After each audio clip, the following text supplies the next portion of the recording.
The first half of the 2022 competitive League of Legends season has been a roller coaster of emotions. We got to see some crazy action, including Faker and T1's mind-blowing spring season, G2's and Evil Genius's lower bracket miracle runs, and some spicy MSI action. RNG took home their second MSI title, and T1's record-breaking win streak has come to an end alongside the first split of the season. Summer Split is right around the corner, and everyone's eyes are on it, especially the LEC. The European League of Legends scene has been really competitive and entertaining for a couple of years now. The teams and the players of the region have been seasoned enough to go against long-feared Eastern teams, and teams like G2 and Fnatic have proven themselves in recent years. With the 2022 LEC Summer Split coming around, the whole world is more than eager to see what new teams and new rosters have got up their sleeves to compete for a spot at the World Championship this year. So let's see what the new changes in the rosters are. Heading on to the new split, not a lot of teams have changed up their rosters in the LEC, to be honest with you. Changes can only be seen on the rosters of Astralis, Mad Lions, Team BDS, Misfits, and Team Vitality. As expected, most of the alterations are coming from the teams that performed poorly in the previous split.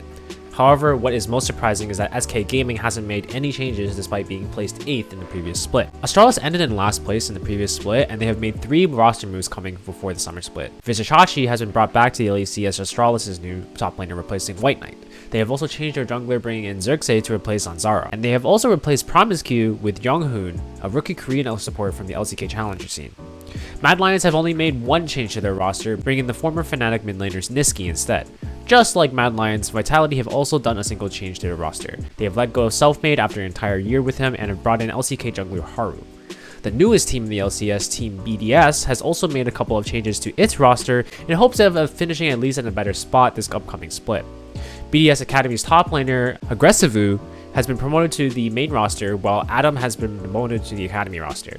Limit has also been replaced with Erdote from Academy scene. Misfits Gaming currently has a weird situation going on with their roster. Their former top laner, Hirit, decided to go back home to Korea, where he was replaced with Misfits' premier top laner, Irrelevant.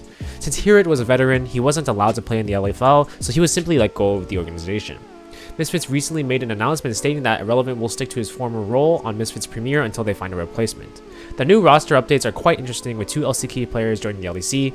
Nonetheless, we'll have to wait and see if these minor changes will help these teams climb up the leaderboards. Now I'll do a quick ranking of all the current LEC teams and where I placed them. Of course, in my number 1 spot is G2 Esports. Currently, G2's roster is one of just basically the strongest one existing in the LEC, and despite their rough group stage in the previous split, they still went on to win the LEC title and win their way up to the semifinals of MSI. Their synergy within the team is simply unmatched. In second place, I have Rogue, who has had a phenomenal run in the last split. They finished at the top of the group stage and went on to win every match in the upper bracket until they lost to G2 in the playoffs finals. Given that they haven't really changed their roster heading into the summer split, they are a top contender for the top 3 LEC teams. My current ranking for Fnatic is in the 3rd place slot, being a premier team in the region and being the only European team that has bragging rights for a World Championship. So Fnatic has really never failed their fans here. The current roster they have is simply one of the strongest in the region, and in my spot is easily a top 3 in the LEC. Not too far behind them is Mad Lions, who had a rough start in the previous split that made them lose momentum and ultimately made them miss playoffs in the previous split. However, they were the 2021 LEC Summer Split champions, and their roster still looks incredible with their beast of a top laner Armlet. With their recent acquisition of Niski to the roster, they are looking pretty strong going into the Summer Split. Misfits is a team I have in 5th place with a pretty good run in the previous split, finishing 4th. But here it has been replaced with Irrelevant, and honestly nobody really has an idea how would this affect their overall spot in the summer split, but the rest of the team still looks really solid and they have a chance to really finish at the top here and maybe even win the title. Team Vitality is my team to be in 6th place here, and they used to be a top team in the LEC a couple of years ago. They've really fallen the ranks in the recent seasons, and now with the European veteran Perks leading them, they have a shot at redemption. The current roster seems pretty solid with the veteran mid laner and a brand new Korean jungler, so we're gonna have to see how they kind of work together here. I currently have Excel Esports in the 7th place slot, and they haven't really had much luck in the LEC, but their current roster with veteran players like Nukeduck and Mickey have been showing pretty well, and they have the potential to climb up this coming split. Time will only tell if these 2 veterans can earn back their spots at the top of the LEC rankings though.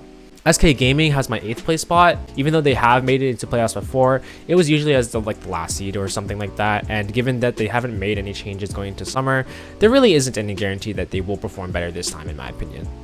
Team BDS takes the 9th place spot to me and is still a novice in the LEC, and they really only joined the LEC this year. And although they finished 9th in their debut season, they still have hope going forward. You know, their team is still guided by the former G2 head coach Grabs, and it's quite refreshing to see a team experimenting with their roster, bringing in unseasoned players from an academy team.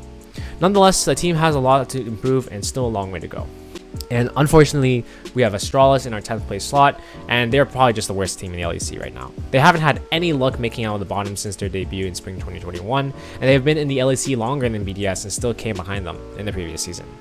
They have tried making 3 changes to their roster to reflect this, and this is hoping they will break their curse in the upcoming summer split. So overall, having a quick glance at these finalized rosters, very little has really changed compared to the previous split. Rosters of the top teams like G2, Rogue, and Fnatic haven't really changed at all in preparing for the upcoming season. This means that these teams will technically be even better with the extra time they have to get comfortable with their team.